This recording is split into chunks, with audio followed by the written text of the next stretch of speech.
अगर paid course आपने नहीं लिया है तो आप पेड कोर्स पे भी जा सकते हो, क्योंकि मैंने वहां पर आपके लिए टॉपिक डिकोड ऑलरेडी किए हुए हैं। ठीक है, आपके पास में सिर्फ और सिर्फ 4 तारीख तक की विंडो है, क्योंकि अभी कल से जब आपकी फॉर्म अनाउंस हुए तो संडे दिन था और बहुत सारे हमारे पास में हेल्पलाइन पे कॉल आए कि मैम प्लीज एक बार और विंडो ओपन कर दीजिए, इसीलिए विंडो दोबारा से ओपन हो रहा है।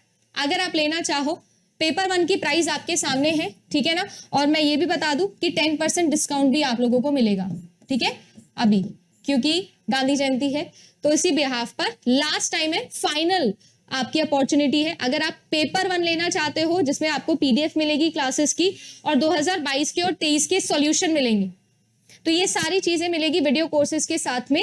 अगर आप लोग लेना चाहते हो तो ये पेपर 1 का है। अगर आप ओनली पेपर 2 का लेना चाहते हो तो ओनली पेपर 2 भी है, 10% डिस्काउंट के बाद की प्राइस लिखी हुई है, ठीक है, इसमें भी सेम ही चीज है, ठीक है ना। अब ये जो है ये आपके पास में ज्योग्राफी का अवेलेबल है, ठीक है, कुछ दिनों में क्रैश कोर्स आ जाएगा। कंप्यूटर साइंस का है, हिस्ट्री का है, पॉलिटी का है, ठीक है ना, एजुकेशन सब्जेक्ट का है, कॉमर्स का है, इकोनॉमिक्स का है, पब्लिक एडमिनिस्ट्रेशन का है और होम साइंस का है, ठीक है। मैं जितना कर सकती थी 1 2 3 4 5 6 7 8 9 सब्जेक्ट्स आप लोगों के लिए कर दिए। अगले साल में कोशिश करेंगे कि जेआरएफ अड्डा आपके लिए और सब्जेक्ट्स इंक्लूड कर ले, ठीक है, पर जितने हैं सब अपन ने कर दिए हैं। आपको ऐसा लगता है नहीं मैम हमको कॉम्बो में जाना है, पेपर 1 प्लस पेपर 2 में जाना है, तो मैं फिर बता दूं वीडियो कोर्सेज मिलेंगे, जिसमें मैं अब आप लोगों को पता ही है कि नवंबर मैंने पूरा अपने लिए रखा है। रिकॉर्डिंग क्लासेस जितनी भी है सारी की सारी अक्टूबर में एंड हो जाएगी, मैं अक्टूबर में खत्म कर दूंगी सारी रिकॉर्डिंग आपको देके, फिर आपके आ जाएगा नवंबर। और नवंबर में एक तो टेस्ट सीरीज आएगी, दूसरी चीज नवंबर के अंदर जो है वो मैं आप लोगों के लिए लाइव मिसलेनियस सेशन लाऊंगी। अभी भी मैं हफ्ते में ऑफकोर्स लाइव लेती हूँ आपके लिए 4 क्लासेस, 4+2 का चलता है scheme, but still November full on सिर्फ और सिर्फ पेपर 1 का भी और पेपर 2 का भी लाइव माहौल ही रहने वाला है। तो अगर आप ये लेना चाहते हो तो ये आपके लिए अलग चीज है वीडियो कोर्स के साथ में, ठीक है ना। इसमें भी 2023 का और 22 का प्रीवियस ईयर सॉल्व होता है एवरी सैटरडे। हैंडबुक मिलती है पेपर 2 की, ठीक है ना, पेपर 1 नहीं है, पेपर 2 की हैंड रिटन नोट्स है जो कि मेरे नोट से बनाए हुए वो आपको मिलेंगे। टेस्ट सीरीज है पेपर 1 प्लस पेपर 2 की, ये जो टेस्ट सीरीज है इसमें आपको 20 मॉक टेस्ट मिलेंगे, ठीक है ना, 20 मॉक टेस्ट मिलेंगे आप लोगों को। तो ये पेपर 1 और पेपर 2 दोनों की मिलेगी। 10% डिस्काउंट के बाद इसका प्राइस है 10,799। ये है उन बच्चों के लिए जिनको ऑफ कोर्स जाहिर सी बात है कि सारे के सारे जो टॉपिक्स निकालने हैं, क्लासेस कैसी पढ़नी है, कौन कौन से टॉपिक पढ़ने, कितने टॉपिक को कितने डिटेल में पढ़ना है, वो सब जिनके लिए हमने कर रखा है, मैंने कर रखा है या बाकी टीचर्स ने कर रखा है, ठीक है ना। ये सब चीजें जो है ये उनके लिए है। अब ये जो है लास्ट टाइम है, फाइनल चांस है, ये नहीं सोचना है कभी भी कि यार मैं 4,000 5,000 10,000 इन्वेस्ट करूं, ये करूं, ये सोच के रखना, क्योंकि ये कुछ भी नहीं है आपके बहुत बड़े सिलेक्शन के लिए, कुछ भी नहीं है, बहुत ही छोटी सी चीज है। करके देखना चाहते हो तो कर सकते हो, F10 कोड लगा देना because this is your final chance. अगर बात किया जाए तो आप लोगों के जो टारगेट मार्क्स हैं, ये टारगेट मार्क्स आप लोगों को मिलते हैं प्रीवियस ईयर की जो कट ऑफ गई है आप लोगों की, वहां से जो भी आप लोगों की प्रीवियस ईयर की कट ऑफ गई है। मुझे 200 का फिगर बड़ा पसंद है ना, 200 मार्क्स आउट ऑफ 300। मैं हमेशा से इसी पे चली हूँ, मेरी बातों में कंसिस्टेंट मैं रहने की कोशिश करती हूँ, क्योंकि मैं प्लान ऐसे नहीं है कि अचानक से बनाती हूँ, हमेशा ऐसे ही खुद भी पढ़ती हूँ, आपको भी पढ़ाती हूँ। तो पेपर 1 और पेपर 2 की अगर बात की जाए तो आपके पास में यहाँ पर 50 क्वेश्चन है जो कि आपके 100 नंबर आपको दे सकते हैं, और यहाँ पर आप लोगों के पास में 100 क्वेश्चन है जो 200 नंबर आपको दे सकते हैं। मैं तो आपको ये कह रही हूँ कैसे भी करके भाई इस 150 क्वेश्चन में से और ये जो 300 नंबर है इनमें से तू 100 क्वेश्चन सही कर दे। 100 क्वेश्चन मतलब तू तो 200 नंबर लेके आ जा, मेरा काम डन है।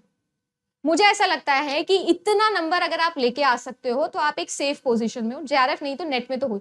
कुछ सब्जेक्ट्स ऐसे होते हैं जो अभी मैं बताऊंगी, क्लासिफिकेशन, कुछ ऐसे सब्जेक्ट्स होते हैं जो थोड़े रेयर होते हैं, उनका मैं कुछ नहीं बोल सकती हूँ। कुछ ऐसे सब्जेक्ट जैसे फॉर एग्जांपल इकोनॉमिक्स जैसा सब्जेक्ट, एजुकेशन जैसा सब्जेक्ट रेयर नहीं है, कॉमन है, बट स्टिल उसकी कट ऑफ बड़ी हाई जाती है। कॉमर्स जैसा सब्जेक्ट, मुझे देखो पिछले साल की कट ऑफ कुछ 99 पॉइंट समथिंग गई थी यूआर के लिए, जनरल कैटेगरी के लिए। इस बार मुझे लगता है 102 ही जाएगी कॉमर्स की कट ऑफ, तो क्योंकि जिस हिसाब से बच्चे बढ़ते जा रहे हैं, जिस हिसाब से कॉम्पिटिशन बढ़ता जा रहा है एंड जिस हिसाब से बच्चों की तैयारी बढ़ती जा रही है। पहले यूजीसी नेट के बारे में इतना बच्चा नहीं जानता था, आज जानता है, उसको क्लासिफाइड है। अगर मैं ये वीडियो बना रही हूँ स्ट्रैटेजी का इतना डिकोड करके, एकदम पेटी तरीके से भी आपको समझाया जा सकता है और अच्छे से अच्छी तरीके से भी आपको समझाया जा सकता है, तो इमेजिन करिए अवेयरनेस बहुत ज्यादा है यूजीसी नेट को लेके। अब तो डेफिनेटली आप तो ये मान के चलिए कि आपका कंपटीशन भी टफ होगा। इसीलिए 200 का आंकड़ा मुझे बड़ा अच्छा लगता है, सेफ साइड लगता है और अचीवेबल भी लगता है। 200 नंबर लेके आने हैं। अब वो 200 नंबर आप डिवाइड कर सकते हो पेपर 1 और पेपर 2 से। पेपर 1 से कितने लाने हैं, पेपर 2 से कितने लाने हैं। यहां पर आपके लिए डिपेंड करता है कि आप रेयर कैटेगरी में आते हो या आप सभी लोग कॉमन कैटेगरी में आते हो। अगर 50,000 या मैं कहूं 40 से 50,000 के अराउंड ऑडियंस है जिसने आप लोगों के सब्जेक्ट में फॉर्म भरा है तो आप कॉमन में आते हो। और अगर 40 के या मैं यूं कहूं कि आप लोगों का 30 के या उससे कम अगर ऑडियंस है आपके सब्जेक्ट के अंदर, तो आप मेरे हिसाब से आप इतना ज्यादा टफ कंपटीशन नहीं फेस करोगे अपने पेपर 2 के अंदर। कंप्यूटर साइंस भी इन दोनों के बीच में ही कहीं पे लाया करता है। लाइक पिछले साल कम बच्चों ने एग्जामिनेशन दिया था, है ना। मेरे टाइम पे मुझे अच्छे से याद है कि लगभग 33 से 40,000 बच्चों ने एग्जामिनेशन दिया था। पिछली बार काफी कम थे, 30,000 के आसपास थे।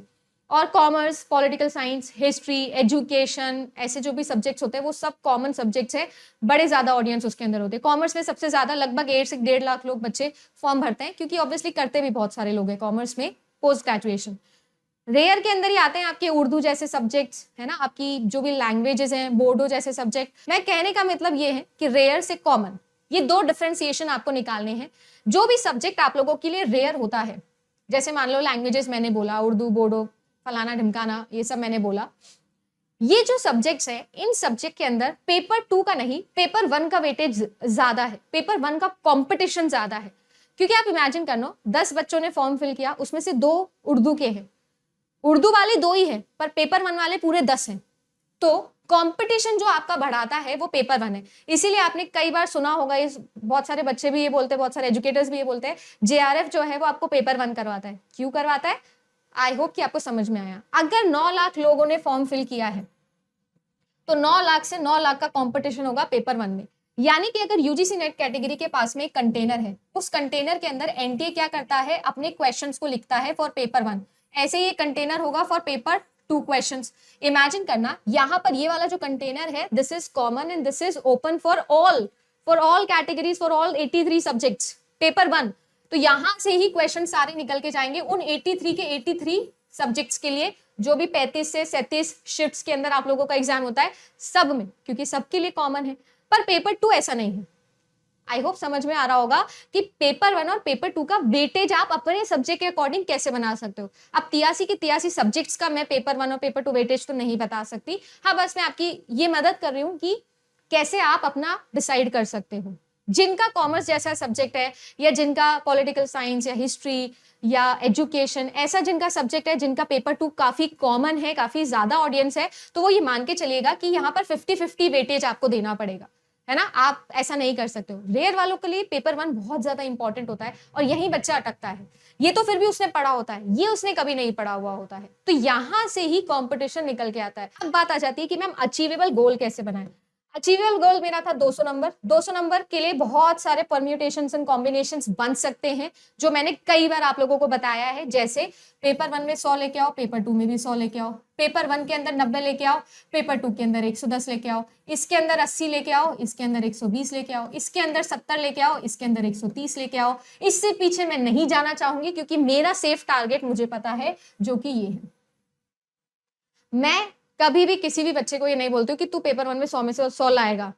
मैं नहीं कहती हूँ, मेरे खुद के नहीं आए तो मैं कैसे बोल सकती हूँ, है ना। कोई बच्चा बोलेगा तुम्हारे आए थे क्या, मेरे नहीं आए थे। आपकी ऑल इंडिया रैंक 1 आई थी क्या, नहीं आई थी, पता नहीं क्या आई थी। तो बस मैं ये बता सकती हूँ कि जितने मैं ला सकती हूँ मैं उतने ही बताऊंगी। तो मेरी जो दायरा है वो है 70-130 पे। मुझे ऐसा लगता है पेपर 1 में 100 में से 70 नंबर लेके आना और पेपर 2 में 200 में से आप लोगों के 130 नंबर लेके आना एक अचीवेबल टारगेट है। इसके अकॉर्डिंग आप क्या कर सकते हो, अपने मार्क्स टारगेट निकाल सकते हो। ये डिपेंड करता है आप पर भी। हो सकता है कि आपका ये तीसरा अटेम्प्ट है, दूसरा अटेम्प्ट है। मान लो इमेजिन करो आपका दूसरा अटेम्प्ट है या तीसरा अटेम्प्ट है, आपको पेपर 1 पढ़े हुए हो, आप पेपर 1 पढ़े हुए हो और आपके पिछली बार पेपर 1 में 70 नंबर आए थे, तो ऑब्वियस सी बात है कि इस बार 75 टारगेट करो, 80 टारगेट करो, कोई बुराई नहीं है। समझ में आ रहा है ना। आप बोलो कि मैं मेरे तो पिछली बार ही 70 आ गए थे, भाई आ गए थे तो बहुत बढ़िया बात है, बधाई हो तेरे को, शुभकामनाएं हो, तेरे को माला पहना के गाड़ी में घुमाएंगे हम, बहुत अच्छी बात है। पर तू इस बार 70 नहीं, तू 75 ला, तू 80 ला। अपने अपने मार्क्स कैसे आप टारगेट कर सकते हो वो मैं आप लोगों को समझाने की कोशिश करूँ एक एग्जाम्पल केस। ये चीज हम कर सकते हैं।